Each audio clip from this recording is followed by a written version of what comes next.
Disclaimer, ये नहीं है एनिमे हमारा नहीं है, हमने सिर्फ से एक्सप्लेन किया है। Hey guys, welcome back to another episode। इस वीडियो में हम करने वाले हैं ड्रैगन बॉल सुपर के एपिसोड 51 एंड 52 का एक्सप्लेनेशन। तो वीडियो शुरू करने से पहले अगर आपने इससे पहले की एपिसोड नहीं देखी तो जल्दी से जाकर देख लें, लिंक मैंने डिस्क्रिप्शन में दे दिया है। तो बिना टाइम वेस्ट करे वीडियो शुरू करते हैं। तो लास्ट एपिसोड में हमने देखा ब्लैक पास्ट में आके डिस्ट्रॉय कर देता है फ्यूचर ट्रंक्स की टाइम मशीन को और वापस चला जाता है फ्यूचर टाइमलाइन में। फ्यूचर ट्रंक्स काफी ज्यादा हर्ट होता है, लेकिन बुल्मा एक और उम्मीद दिलाती है सभी को।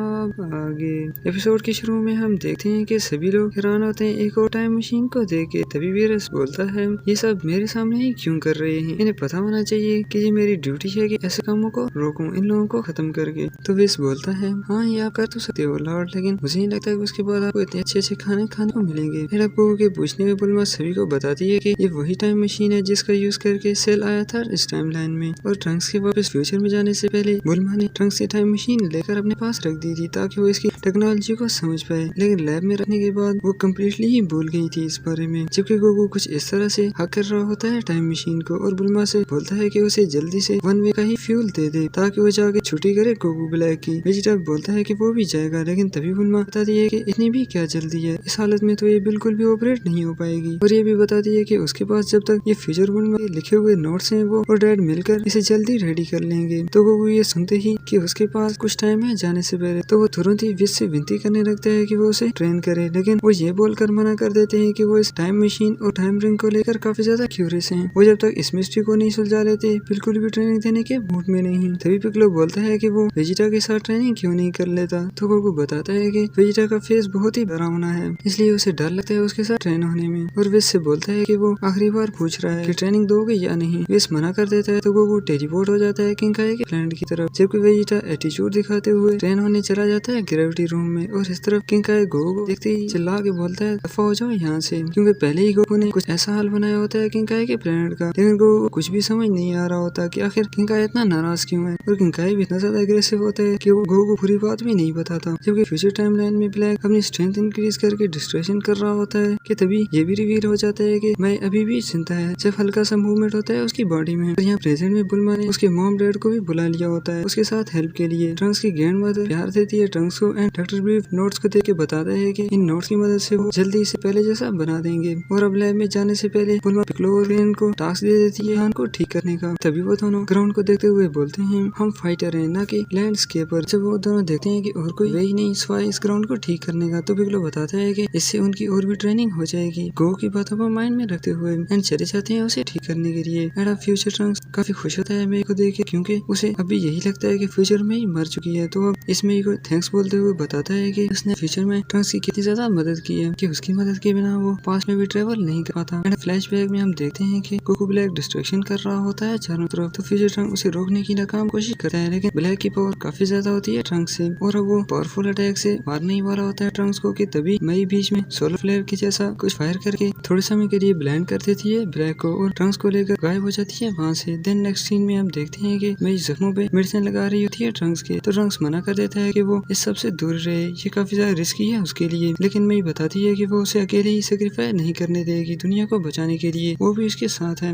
एंड अब ये सब सुन के ये वाली मई भी काफी ज्यादा रोमांटिक मूड में आ जाती है, क्योंकि भले ही वो दिखने में छोटी है पर असल में तो इस वक्त उसकी एज 41 ईयर के आसपास है। जबकि इस तरफ लीडर ट्रंक्स काफी ज्यादा जेलस फील करने लगता है ये सब देख के, और बोलता है फ्यूचर वर्जन से कि अगर वो इतना ही प्यार करते थे तो उसे साथ में क्यों नहीं लाया। ये सब लीडर ट्रंक्स से कहने का मतलब होता है कि तुम अगर अपनी वारी को साथ लाते तो मेरी वारी को तो ना छेड़ते। तो फ्यूचर ट्रंक्स बताता है कि वो इसलिए नहीं लाया क्योंकि वो कुर्बान हो गई ब्लैक के हाथों। नहीं परेशान हो जाती है कि वो फ्यूचर में मर चुकी है, लेकिन इससे ज्यादा तो ये दोनों शॉक हो जाते हैं जो अब तक छुपे होते हैं ट्रंक्स के पीछे, और पूछते हैं कि क्या वो भी मारे गए। फ्यूचर ट्रंक्स बताता है कि उसने देखा ही नहीं फ्यूचर में, और अब फ्यूचर ट्रंक्स और भी कुछ बताने लगता है फ्यूचर टाइमलाइन के बारे में। लेकिन तभी वहाँ प्रकट होता है गोकू, जिसे किंकाई ने मार के भगा दिया होता है वहाँ से, और अब ट्रंक्स को यकीन दिलाता है कि उसे टेंशन लेने की कोई जरूरत नहीं, वो और वेजिटा सब कुछ ठीक कर देंगे टाइम मशीन के ठीक होते ही। और अब ये सब कुछ सोचना छोड़ के जाकर रेस्ट करो, यही तुम्हारे लिए बेहतर होगा, क्योंकि अब गोकू को भी बहुत ही जोरों से भूख लगी होती है। एंड अब नेक्स्ट सीन में हम देखते हैं कि ये लोग भी बुल्मा और डॉक्टर ब्रीफ की हेल्प के लिए आ जाते हैं लैब में, ताकि वो टाइम मशीन की टेक्नोलॉजी चोरी करके खुद के लिए बना पाए। लेकिन मई तो कुछ ज्यादा ही पागल हो गई होती है फ्यूचर ट्रंक्स के प्यार में। रियल ट्रंक्स भी सोच रहा होता है कि उसके प्यार में उसका फ्यूचर वर्जन ही टांग अड़ाने आ गया। मैं ये सोचते हुए कि वो ट्रंक्स की हेल्प कर रही है तो वो पूरी तरह लॉयल होकर हेल्प करने लगती है बुल्मा की। एंड इसी बीच रियल ट्रंक्स अटेंशन पाने की कोशिश करता रहता है मई की, लेकिन फ्यूचर ट्रंक्स से मिलने के बाद अब मई बिल्कुल भी भाव नहीं दे रही होती ट्रंक्स को। और इस तरह वेजिटा ये सोच करके काफी ज्यादा एग्रेसिव हो रहा होता है ब्लैक के ऊपर कि उसने क्यों इतनी ज्यादा तकलीफ दी उसकी फ्यूचर फैमिली को। एंड इसी दर्द को ही ताकत बनाकर और जोश के साथ ट्रेनिंग करता रहता है। लेकिन यहाँ ये रिवील नहीं किया जाता कि अब वेजिटा कितने टाइम ग्रेविटी का यूज कर रहा है, जबकि यहाँ ये लोग भी समझ जाते हैं कि वेजिटा काफी ज्यादा दुखी है फ्यूचर फैमिली को लेकर। और साथ ही गोकू एंड बीरज की जान चाह रही होती है बू को लेकर। बीरज चिल्ला चिल्ला के बोलता रहता है कि उसे खाना चाहिए, लेकिन सभी लोग बिजी होते हैं टाइम मशीन रिपेयर करने में, कोई घास तक नहीं डालता इनको। जबकि वे गोकू और ब्लैक की फाइट को देखते हुए ऑब्जर्व करता रहता है कि उसका फाइटिंग स्टाइल किसी गार्ड से मिलता जुलता है, लेकिन बीरज कोई ध्यान नहीं देता क्योंकि उसके सिर पे सिर्फ डिनर ही छाया होता है। एंड यहाँ ट्रंक्स ब्लैक को लेकर इतना सा स्ट्रेस में होता है कि वो चैन से सो भी नहीं पाता और अचानक से जाके स्वर्ड राउंड करता है हवा में। एंड चैन ना आने की वजह से वो चला जाता है बुल्मा के पास लैब में। ये तो अब भी लट्टू हो रही होती है उसके ऊपर। एंड ट्रंक्स के पूछने में बुल्मा बताती है कि अब कुछ ही टाइम में मशीन पूरी तरह से रिपेयर हो जाएगी, लेकिन फ्यूल बनने में 1 दिन और लगेगा। ट्रंक्स शॉक होते हुए बोलता है क्या कहा आपने 1 दिन और? आप मजाक तो नहीं कर रहे ना? फ्यूचर बुल्मा को पूरा 1 साल लगा था सिर्फ 1 वे का फ्यूल बनाने में। तो बुल्मा बताती है कि वो कुछ रोज पहले ही एक एक्सपेरिमेंट कर रही थी, लेकिन मशीन में गड़बड़ी की वजह से इस तरह का लिक्विड प्रोड्यूस हो गया। लेकिन जब उसने इस फ्लूइड को इन नोट्स के फार्मूला कंपेयर किया तो शॉकिंगली उससे भी बेटर था, इसलिए वो 1 दिन में ही इजीली 2 वे का फ्यूल बना लेगी। ट्रंक्स काफी ज्यादा खुश होता है ये सब सुन के और हेल्प करने की कोशिश करता है बुल्मा की, लेकिन बुल्मा मना कर देती है कि उसकी हेल्प से ज्यादा बेटर यही रहेगा कि वो रेस्ट करके मन को शांत कर। जबकि इस तरह पिकलो और कैन अभी बिजी होते हैं लेबर वर्क में और साथ में एग्रेसिव भी होते हैं कि उन्हें अब कितना यूजलेस समझते हैं सभी लोग और सोचते हैं कि उन्हें भी और ट्रेन होकर गोकू एंड वेजिटा जैसा फाइटर बनना होगा। तभी फ्यूचर ट्रंक्स वहाँ आ जाता है और उन दोनों से पूछते हैं गोहान के बारे में। तो पिकलो बोलता है कि अगर वो ये सोच रहा है कि गोहान भी हेल्प करेगा उसके साथ ब्लैक को मारने में तो वो गलत सोच रहा है, क्योंकि अब गोहान कोई फाइटर नहीं रहा, उसे काफी टाइम हो चुका है मार्शल आर्ट छोड़े हुए। ट्रंक्स स्माइल देते हुए बोलता है ओह तो इसका मतलब उसका सपना पूरा हो ही गया स्कॉलर बनने का। लेकिन मेरी टाइमलाइन में गोहान ही मेरा मार्शल आर्ट्स मास्टर था। लास्ट टाइम मैं भी उसके साथ मिलकर ही फाइट करना चाहता था एंड्रॉइड से, लेकिन उसने मुझे एंड्रॉइड से बचाने के लिए बेहोश करके खुद चला गया फाइट करने और उसी दिन ही उसकी भी डेथ हो गई। एंड उसके खोने को दर्द को मैं सहन नहीं कर पाया और मेरी सुपर सैन शक्तियाँ भी जाग गईं, जिस वजह से मैं इजीली सर्वाइव कर पाया पास में आने तक।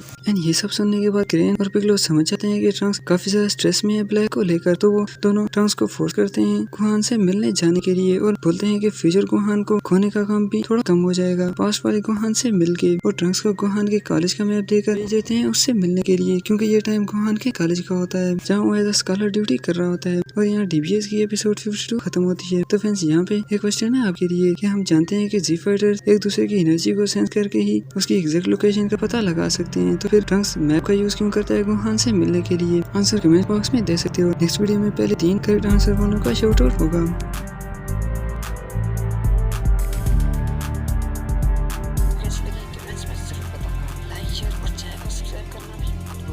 क्योंकि इससे जब भी मैं वीडियो डालूंगा आपको नोटिफिकेशन मिल जाएगा।